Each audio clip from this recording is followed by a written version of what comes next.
So without further ado, thank you for joining us for the last of our Meet the Buyers Expo Readiness series.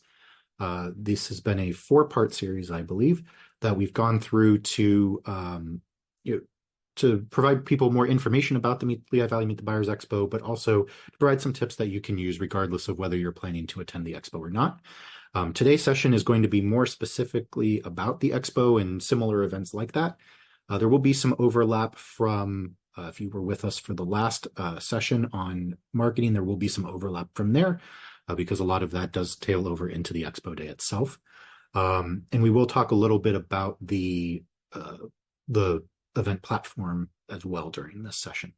So my name is Brett Smith. I'm the chair of the Lehigh Valley Meet the Buyers Expo Steering Committee, as well as with the Lehigh University Small Business Development Center. So if you're not familiar with the Expo, it is going to be on Wednesday, April 3rd, from 8 a.m. to 12 p.m. At Lehigh University's Iacocca Hall, up on the mountain. So it's a nice big open dining room space. It'll be, great space for networking and connecting. It's a reverse trade show in the Lehigh Valley. So where this typically on a trade show, the venue, the people looking to sell have the tables, and then the people looking to buy walk around. This is reversed. So our buyers, we're usually looking at, we're looking to connect small businesses with large corporations, government entities. So the larger businesses will have the tables, and then the small to medium-sized businesses will be the ones walking the trade show to meet with everybody. And it's a way for you to condense months of business development into one morning. So there, right now, I believe we have at least, we have close to 30 buyers attending. And we're adding to that list as we go through in the weeks coming up to the Expo. But it's a way to really make those connections that you may not otherwise be able to make. And it's a way to get a lot of those connections done in one morning instead of over the course of a few months. So hopefully this is a valuable opportunity if you are planning to attend. If you're not attending or not sure, there will be a link to the Expo website where you can get tickets to the Expo if you wish. So today's agenda, we're going to really talk about what you can do to have the most effective Expo day. The first is going to be preparing for success, building an effective profile, which is both a marketing and platform-related topic, networking and engagement strategies, and looking at overcoming challenges and what defines success for the Expo. I don't imagine this will take the whole hour. It might, but again, there's plenty of time for questions if you do have any. If you have just joined us, just a friendly reminder, there is a Q&A box that you can ask your questions through, and I'll go through them as we go through the presentation. So preparing for success. So doing business with larger businesses and government entities is different than doing business with your peer, with your colleagues, with other similarly sized businesses. They have their ways of doing things, and whether it's logical, whether it makes sense, it doesn't matter. That's just the way it is. So one of the things to understand first before you come to the Expo is understanding how large entities and government, which I'll just call buyers throughout the rest. So large entities, government entities, the buyers, how they buy. So this right here is a sample. We use this when we're talking about government contracting, but this is from the DoD. This is one of their agencies. This is how they actually procure. This is their process. And you as a business owner are going to do much of the same thing, but probably not quite as formalized, and probably condense a lot of those things into fewer steps, or you're doing them without really realizing that you're going through these steps. So one of the things that we always mention is if you're looking at a government website, to see here's what opportunities they have, or you're going to, or you see, somebody else has posted an opportunity to propose to do an RFP or a bid. If you see those proposals, you're already in this part of their process. So you're already near the end. So they've already determined how they're going to procure this item. They've already determined, why they want to buy it, what they need, not necessarily who they're going to buy it from. But they're using people they've bought from the past to sort of shape what it is that they want, because that's what they know. But if you already see it posted, they're already at this stage. So they've done all this work up to this point to determine, what have we done in the past? What do we actually need? Who can do it? Are there, for example, are there small businesses that can do this? Are there diverse businesses that can do this? Are there local businesses that can do this? They're doing that research back here. So by the time you get here, they've already looked at that information. So if you're always wondering, why does it never seem like there's anything for me, or why does it always seem like, it's always for bigger businesses, or it always seems written to a specific type of entity? That's why, because they're doing their research here. And for whatever reasons, whether it's that's all they know because those are the only types of vendors they've used, or or they're the way they buy it, just they don't, it doesn't require them to innovate often necessarily. So they're kind of building based on what they know. So the goal with the expo is to get you in as early as possible. It doesn't mean getting in here is going to guarantee you contracts, but it's a way to get on their radar that you exist, that you have a value that you can bring that their current their current vendors don't, and it can help you better connect with that process, keep you on the radar, and get connected when there's an opportunity, and be more prepared to respond to such an opportunity. All right. So knowing how they buy, it's a very convoluted, very drawn out process. So something that's already been posted has probably could have taken 6 months to a year, even in some cases, before it gets posted. Sometimes it may only be a few weeks, but there's a lot of work that goes into developing those RFPs. And so, getting in as early as possible can help with that process. So what you want to make sure that you're doing is targeting your meetings at the expo. So how the expo is set up this year is we will have, back in 2022, when we did our last expo, we did it virtually. We were planning to do a hybrid expo, but because COVID was still creating travel restrictions for a lot of our buyers, we were forced to go fully virtual. It was successful. We had a lot of great feedback on the platform that we used because it provided one-on-one matchmaking meetings and everything like that. So we're still going to continue to use that platform, but it also works in an in-person type event. And so what it does is it lets you, one, pre-schedule meetings. It will help suggest meetings based on what you're looking to sell and what they're looking to buy. It will suggest meetings based on your categories that you've chosen as part of the registration process. And what it helps to do is make sure you're getting meetings with those who you want to, because one, there will be times for open networking. So there'll be, sort of a morning session of one-on-one meetings, then there'll be a morning session or an early session of open networking, then again another session of one-on-one meetings, and then another session of open networking at the end. So you'll have opportunities if you maybe didn't get a meeting with somebody, or you're trying to connect with a colleague or what have you. You'll have those abilities to do that at the expo. But by targeting your meetings, you're making sure that you're going to be able to do better research going in. You don't have to research everybody. You can research those who you have meetings with. And you can be better prepared to know what it is they're looking for. And if they're not necessarily looking for what you sell at this point, you can at least be better prepared to have that conversation. And you can also research, what do they have going on right now? What have they done in the past? Easier to find for government entities versus the corporations, but you can find some of that information out there. Right. And this link will take you to the Expo buyers attending page. I will have that up to date. I believe there's a couple that are missing that were recent additions, but I will update that before I send out the slides. So when you click that, you'll be able to see a list of everybody who's confirmed to attend at this point. So to build an effective profile, marketing for a type of event like this, to do businesses with buyers, is a little different than your typical business to business or business to consumer marketing. And part of that, and this is again some overlap from our last session, but is talking about the capability statement. So this is something that you should all come prepared with for the expo if you're planning to attend. But even if you're not looking to attend the expo, but you're doing something similar, trying to get in with these types of companies, having a capability statement is going to, is sort of the standardized marketing document that a lot of these entities utilize. And so what it is basically a one-page corporate resume. So it's, and we'll talk about the elements of it, but basically it's meant to be one page. There's temptation to bring your brochures, your booklets, your, everything, to show them, but you have to, typically they're going to deal with, hundreds, if not thousands, of people. There's going to be dozens of folks at the expo, but when they go to all these types of events, they get the same thing. So, if you have what they're looking for, if you have that document that is sort of the standard, instead of trying to give them, 50 pages worth of whatever, then, that's going to be more helpful, because they're not, to be honest, they're not going to read through everything. They want to get the information. They want to know if you're a fit, and they want to figure that out pretty quickly. And the capability statement is the way to do that. So it's a one-page document, one side of one page. That's it. So just, again, like a traditional resume, eye-catching. You want to be eye-catching, but not overdone. You want it to be visually appealing, but you don't want it to be too flashy that it's distracting. The biggest thing is to make sure it can be read in black and white. Um, these are just sort of the weird tips that we found work over, that have helped. You want to make sure if you photocopy it, it can still be read. You want to make sure if you print it out or scan it in black and white, that it can still be read, because if they say they come back to their office after the expo, they scan in everything and they have a file.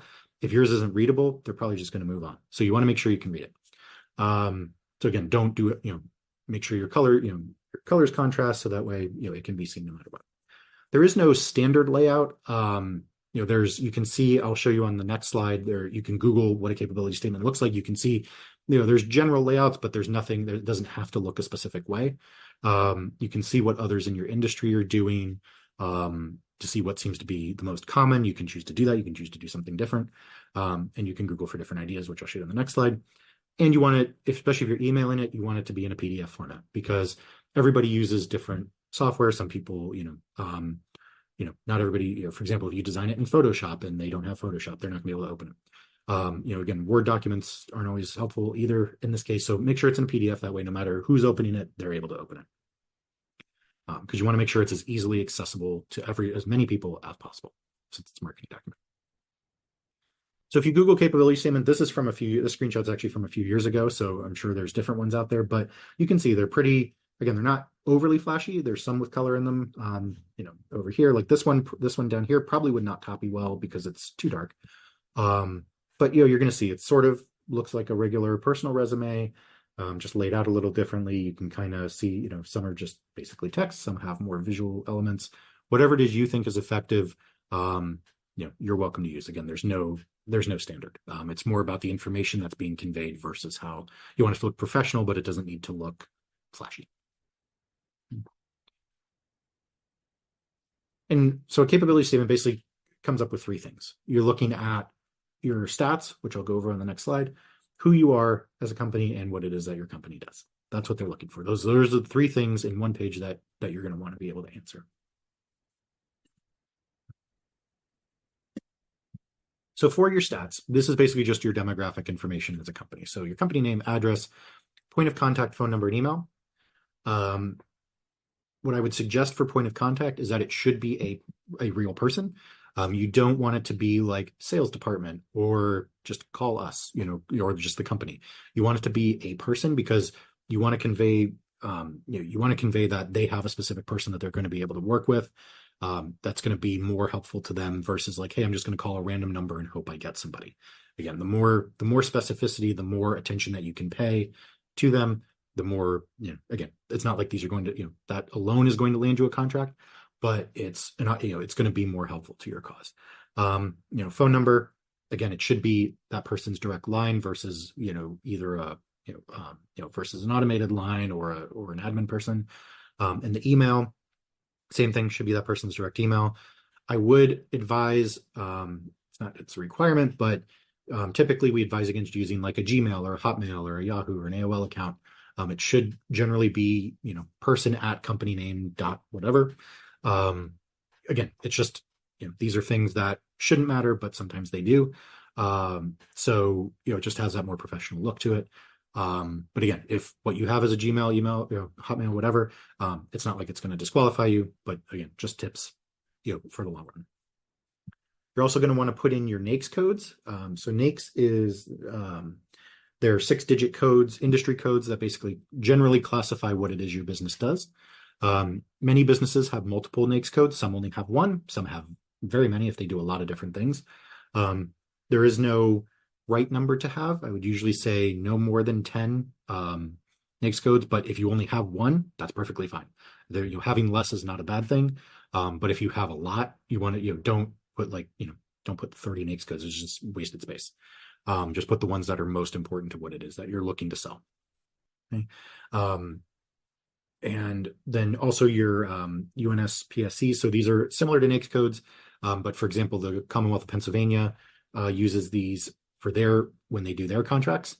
And you can, so it's similar to a NAICS code, but again, different entities use different things. So it's another way to make sure that you have, you have what the information that they're looking for. Your unique entity ID or UEID, that's your federal contractor number. You don't have to have this. But if you're looking especially to do business with the federal government, you're going to want that. It used to be your cage code. So if you used to do federal contracting, or you used to be registered in SAM, that's, the UEID has replaced the cage code as of a year or two ago. So you'll need that if you're planning to do federal work. If not, you don't have to have one. Your DUNS number, again, this one is sort of getting phased out because the unique entity ID has replaced the DUNS number from the federal side. So the DUNS number was through Dun and Bradstreet. It was sort of your business social security number with like for credit reporting. And the federal government used to require that to be able to become a contractor. Now they don't. But other entities, private sector, I don't think Pennsylvania requires a DUNS. They might. I don't think they do.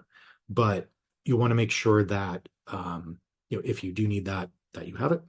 But just because you don't have one does not mean you're not going to get not going to be eligible. Also list any of your certifications. So these can be your government certifications. For example, if you're a woman-owned business, 8A, HubZone, veteran-owned business, minority-owned business, any of those types of certifications, if you have those, you'll want to list those. Also, if you have any professional certifications that are relevant to the contracts, to the work that you're trying to do. So for example, if you're in IT and you need, Google certification, Microsoft certification, whatever it is that you need to be able to do that business, or sort of the things that are needed to be able to do those larger level contracts, you'll want to list those as well. You don't need to list every single professional development thing you've done, just the things that are relevant to that work. A couple of questions that I'll answer as best I can now, but I can provide more information later. One is, how would we get a professional email account? There should be most places where you can get domain names. So like, and not recommending them specifically, but like GoDaddy, for example, you can just get there's different ways you can get them to provide you an email service, or you can just, for example, I know like if you have Apple iCloud, you could get a domain name and then forward it to your iCloud email account. I can send some information on that with the slides. But there's a couple ways to do it. You don't need to necessarily pay for web hosting from like GoDaddy to be able to get email. You can just get the email domain there. And you can also have it to forward to your regular Gmail account or whatever it is that you use. So you don't necessarily have to manage, switch over everything either. You have options. And then another question about if you can use your EIN as a unique entity ID. No, those are two different numbers. So you still have your EIN, which you provide. The unique entity ID is its own separate number. So you would have, if you're looking to do federal work, you'd have both numbers. You can't use one instead of the other. So I hope that answers those questions. I will provide more information on the email account when I send out the slides. I will make a note to do that. Just a note on certifications, especially for the government ones. Make sure you're only listing what you currently have. So if you're in the process of getting something, don't list that just because you don't want to be misleading. Do not use logos unless you have permission to use them. For example, the SBA just recently permitted using certain SBA logos to advertise that like you're a woman-owned business or an 8A business. So you can click that link to find out that information there.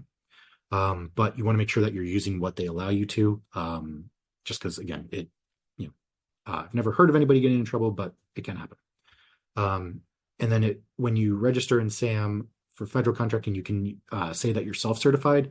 So you just want to make sure that you're noting that you're self-certified versus having like a formal third-party certification, just to clarify that. The who are you piece is really, again, sort of looking back. So what about your company makes you unique?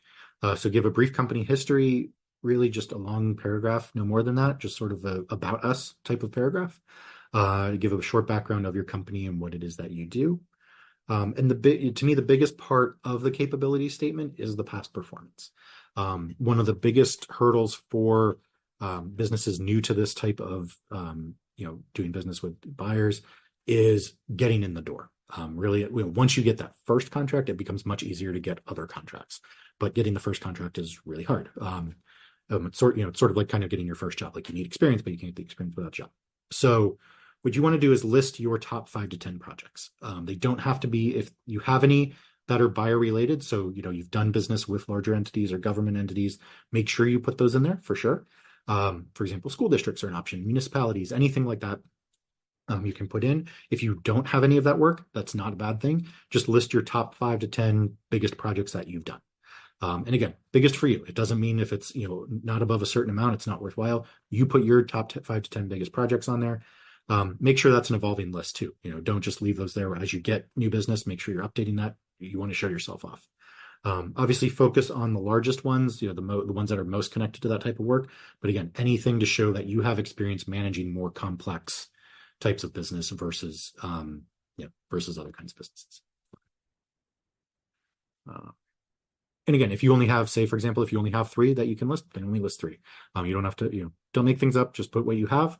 But again, just show off what it is that you've done. That's where you can highlight your successes. And then what do you do?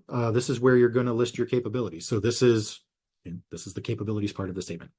What is it that you can offer them? You want to list, obviously, sort of the nuts and bolts of what you do, but you also want to take the opportunity to differentiate yourself from your competition. So do you have any specialized machinery or equipment that maybe makes you, stand out from your competitors? So if you're a machine shop, are you able to do tighter tolerances than your competitors? That kind of thing.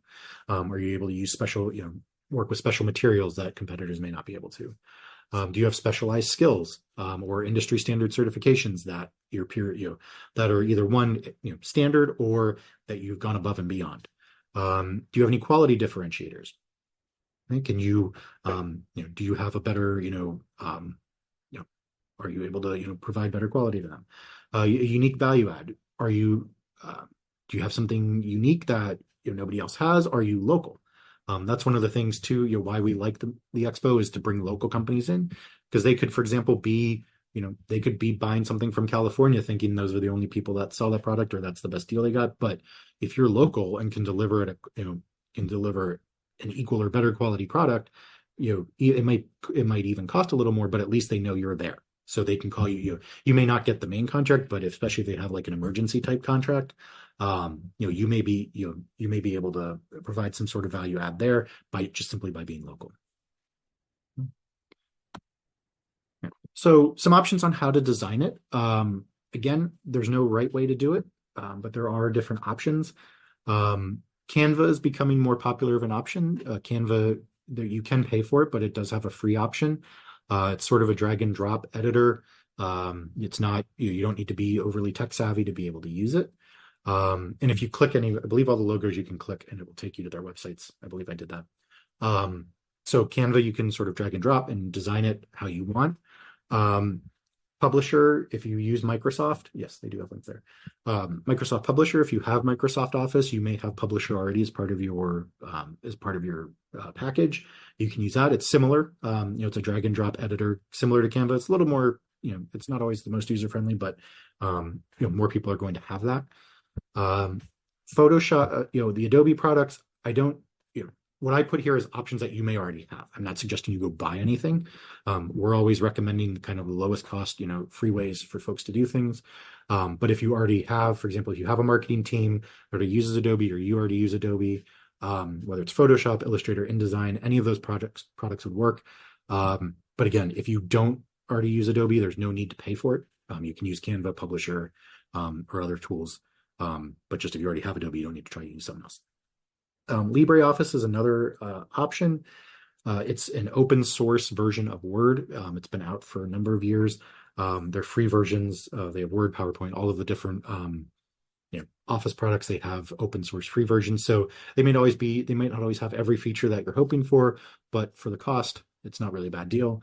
And LibreOffice Draw is the equivalent of Microsoft Publisher. So you can, so if you don't have Publisher, you don't have Adobe, don't want to use Canva, you can always try out LibreOffice Draw and download that and use that tool.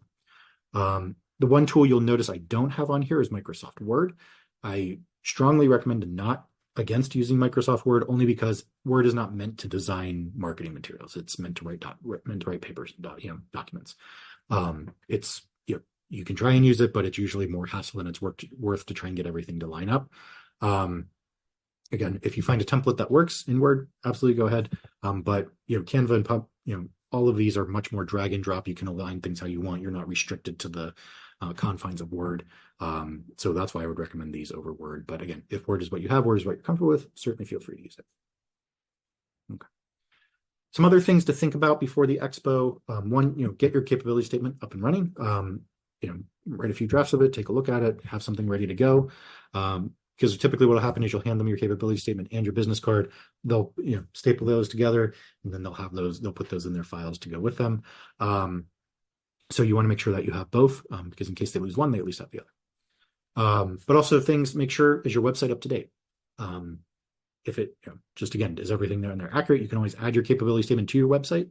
A lot of businesses do that. So you can go and see, so somebody, again, say they lose their copy, or maybe they copied it and they can't read it. They can go to your website and get a copy of it there.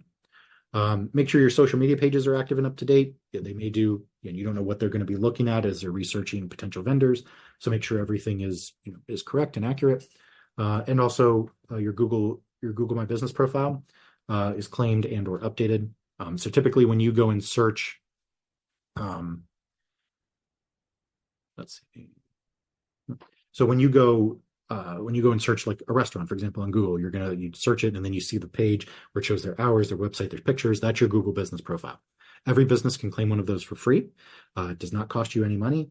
And again, since a lot of people the vast majority of people use Google to find things, it's a way to make sure you have control over the information that's shared, because that profile is still going to be there most likely, whether you've taken it or not. You want to make sure the information is accurate. So you can go and claim that, click that link, and you can make sure that information is there as well. Again, these things are not mandatory to do. These are just other suggestions as you're preparing to attend the expo, other events. These are just good marketing tips in general to make sure that you have consistent information across the board. Okay. All right, some networking and engagement strategies. Again, the expo is about networking engagement. That's the core of what the expo is about. It's meant to be making connections, establishing relationships, because this type of business is relationship driven. Okay. They're not going to necessarily be looking out online. They're not going to go to, for a lot of these, more complex projects, they're not going to Amazon. They're not going to, they're not just searching online for people that can do these things. They want to know that they've somebody that can do the work, or somebody that's been recommended by another vendor, everything like that. They want to make sure they know you and what it is that you're doing and what you're capable of doing. So even though, again, they're putting out requests for proposals, they want to make sure that, again, that they have a relationship with you. And so why it's important for these types of events like the expo is, they're going to get thousands of responses to their proposals, to their bids. So, they're going to get tons of emails every day. So they want to make sure, so if you've already met them and they have a connection with you and they understand that you have a value add, again, that's going to help. It's going to help filter you through some of that excess that's there. It is key to find the decision makers. A note, I think we'll talk about this in a minute too, but the people that you may specifically work with may not necessarily be at the expo, because procurement departments at these entities, there could be dozens of people that work in the procurement department. So they may send somebody that works with a specific area that may not be your area, but they might be able to tell you who that person is that you want to get in touch with. And we'll talk about that as we go through. And especially too, if your average sale is under $25,000, it's especially critical to network, because they're not going to necessarily do proposals for under $25,000. They're just going to go and either use a purchasing card. They're going to go or they can just go, invoice you, whatever it is. They're not going to issue a formal proposal. So you're never going to even necessarily know that they're looking for that unless they already know you and you're kind of on their list. So that's, especially if you're smaller dollar transactions, you're going to, these types of events are especially critical. So how to maximize the opportunities, we'll talk, is kind of coming back from that last slide. Make sure the entity is buying what it is that you sell. Even if they're not buying it specifically at the expo, you can you can go and look through their website. The government, you can especially find this information. It's much easier to find that information than for private sector companies. But make sure that they're buying what it is that you sell. If you don't see that, then just approach, if you do want to still meet with them, just understand that if they're not buying it, it may not be as productive of a meeting, versus if they are buying it, but that person may not be there, you might be able to still at least figure out who that person is and what they might be looking to buy. Right? Research the reps if possible. So what's going to happen with the platform that we're using is we're going to be onboarding the buyers in the next week. So they're going to get their profiles set up in our platform.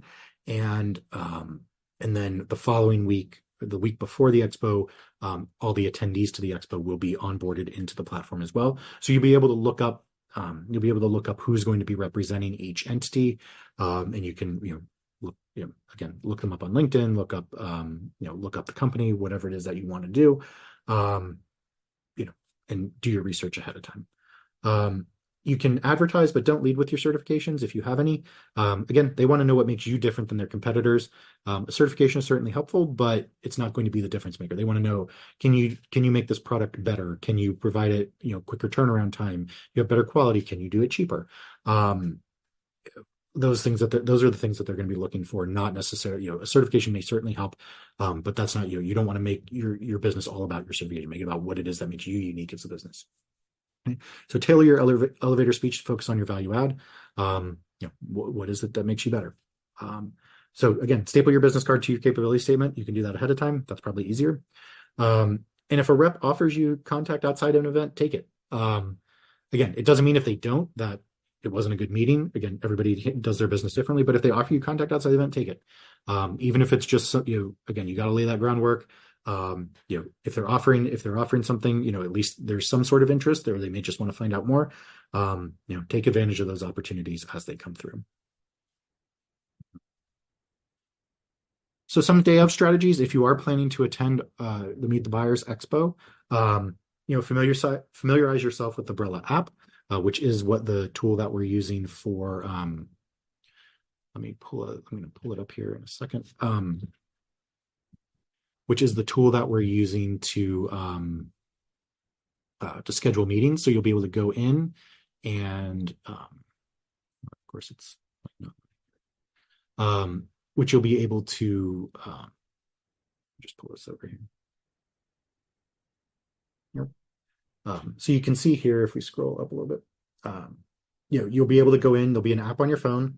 You can schedule. You can also use, if you don't have to use just the phone. You can use the phone at the event. But before that, you can go on the web version, schedule meetings. You'll see you'll be able to lay out by session.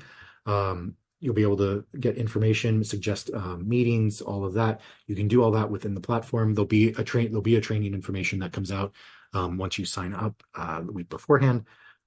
We also are going to have, in addition to the meetings that we're going to have, there'll also be, like I said, 2 open networking sessions. So not only can you meet with other businesses, other buyers that you may not have had meetings set up with, but you can also meet with the other attendees there as well. So it's an opportunity for you to develop other business as well. You don't just have to meet with the buyers. You'll be able to suggest meetings with the other attendees there as well. We'll have an open networking, we'll have an open networking section as well. So if maybe you have a slot where you don't have a meeting, you can suggest a meeting with somebody else, and you'll be able to do all that right within the app. You can message folks. You'll be able to look at the buyer's information. They should have stuff posted there. So take advantage of, using the app. And plus that information will be available for some time after the expo itself. So you'll be able to go in and reference what it is that you're doing while you're in there. Schedule meet, like I said, take advantage of the open networking sessions, schedule meetings with other attendees, take advantage of the networking opportunities. It's, again, yes, you're there to meet the buyers, but if there's another company there that's attending that you're like, I've always wanted to do business with them or get to know them, certainly suggest a meeting as well. You can do that. And also visit our resource partners and sponsors. The resource partners there are all the folks that have been, are mostly the folks that have been involved in planning this event, as well as some other community partners that we work with. So make sure you take the time to visit them. They have some resources that can help. Again, just like the sessions that we're doing now, they may have resources that may be able to help you grow and take advantage of, be ready to do this kind of business down the road. So overcoming challenges and what is success. So one of the things we always like to try and do is manage expectations for what the expo is and is not. It's very unlikely, in fact, probably just 100% unlikely, but not always, that you're not going to leave the expo with business. It's very rare.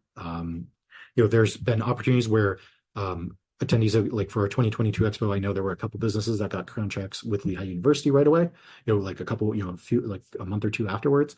But that's not the norm. It takes time. Again, like any business development, it takes a number of meetings to establish to build that relationship. It's going to take time. This is not, again, typical business to business, really where it might go quicker. With these entities, everything takes longer. So if you're expecting typically you can close a deal in 3 months, it's going to, I would at least look 6 months to a year then, if that's kind of your normal turnaround.